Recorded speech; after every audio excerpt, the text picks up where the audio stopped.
La nuova autorità per la Laguna di Venezia al momento è una scatola vuota che attende di essere riempita. Il presidente designato Roberto Rossetto, 71 anni, veneziano urbanista e paesaggista, ha le idee ben chiare e saprà come fare.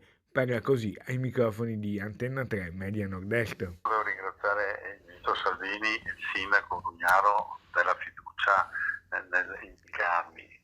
E detto questo, con loro dovrò lavorare in particolare con l'amministrazione per mettere a fuoco, come dire, inizialmente proprio la struttura della macchina, perché come saprà l'autorità Laguna è istituita per legge ma non ha una sua organizzazione.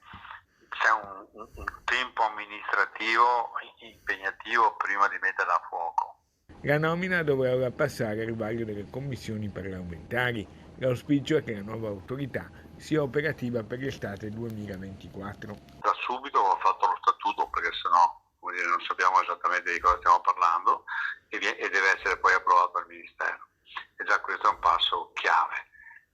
Nel frattempo cercheremo di iniziare le grandi interlocuzioni che servono con tutti i portatori di interessi, da quelli economici a quelli civili a quelli ambientali, per allineare intanto i problemi e poi pensare non alle soluzioni ma a come tenerli insieme in positivo. Ci sarà un dialogo costante con tutti gli enti.